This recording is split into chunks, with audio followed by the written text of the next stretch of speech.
Hey everybody, it's Mark Kelly. Reading this for all you folks there at Literacy Connects. Reading is so important. I remember being a young kid myself, and you got to find material that you're interested in. And this book's about space. I want to tell you a little bit about this. So I wrote this book after my first space flight. I flew on the space shuttle 4 times between 2001 and 2011. And on my first trip, I was on Space Shuttle Endeavour. And we had 18 mice on board for a scientific experiment.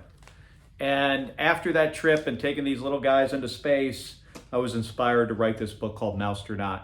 And it's about a little mouse who goes into space aboard the space shuttle and his trip and his adventure. So I'm going to read this book for all of you. And then at the end, I've got a short little message for you. So this book's called Mousetronaut by me. And it is dedicated to my daughters, Claudia and Claire, who despite the risk have always bravely supported me in my own quest to reach the stars. Mousetronaut, based on a partially true story. So, the space shuttle was all set for a launch, and the astronauts are doing their last-minute training to prepare for the mission. NASA is sending along some special guests for this flight, and they're training too. See the little guys on the treadmill, putting the ball through the hole, doing some chin-ups. One mouse is smaller than the rest. His name is Meteor. The other mice know he won't be chosen for this important mission. They know that because he's just too small. But someone has his eye on Meteor, and he's impressed with the little mouse's hard work. He's a hard worker. The shuttle commander, that guy, he announces that 6 mice will be selected for this flight. He picks 5 of the biggest and strongest mice. But for the 6th spot, to everybody's surprise, he chooses Meteor. All 6 are taken to their new home, a special cage called the Mouse Hotel. The other mice are nervous as the countdown begins, but not Meteor. See, there he is. He is not nervous at all. And then the countdown clock, it goes 10, 9, 8, 7, 6, 5, 4, 3, 2, 1. Lift off, not blast off. Blast off would be a bad day. This is lift off.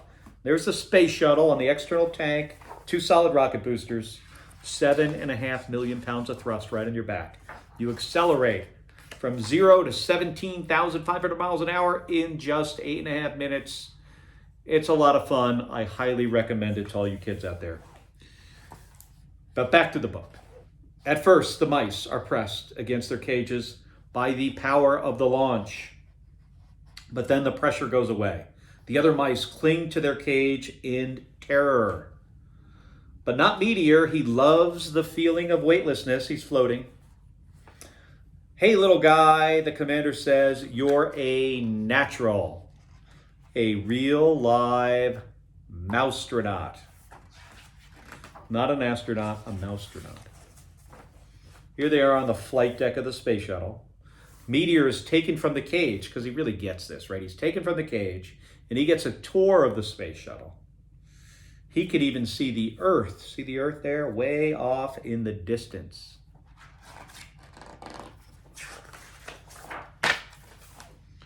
The astronauts are all very busy during this 14-day flight into space. There are spacewalks to take and experiments to conduct.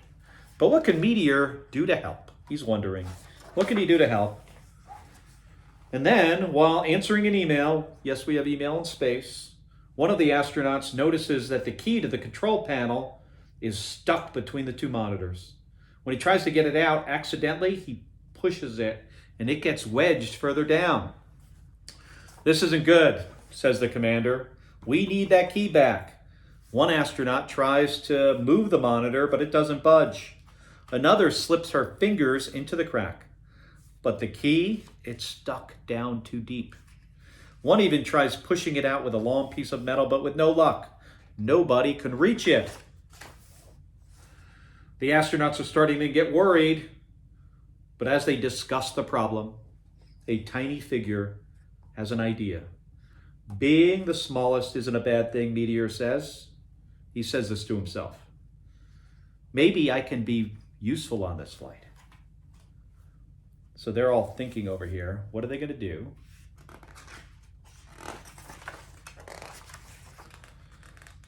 Meteor squeezes his way into the crack. The space is dark and cramped. You see him? He's down here, and here's the key. The space is dark and cramped.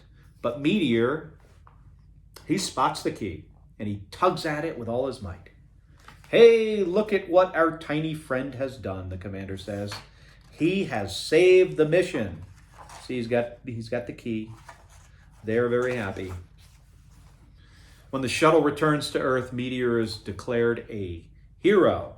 He's even given a brand new uniform and an official title. All the astronauts cheer and applaud, but Meteor is already thinking about his next big mission into space because he is now a Mousetronaut.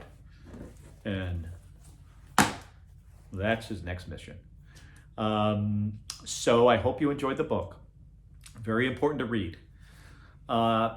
Meteor is thinking about his next big mission, but all you kids out there, you're kind of on a mission yourself. You're part of a team. I know a lot of you were in school. Now you're having to do school from home. You got to think of your family, the folks you're living with, your mom, your dad, your brothers and sisters. You're part of a mission as well. That's your crew. You have to work together. This isn't what you expected for the end of the school year, but there are some challenges, and teamwork's incredibly important. So listen to your mom and dad, do your homework, try to help out around the house, just like we have to do on the space shuttle. You all have to work together as a team when you're in space. It's very important that you do that now as well. And you can, as a team, we can accomplish anything. So all the best for the rest of the school year that you're now going to do from home, but work hard. It really matters. And thank you.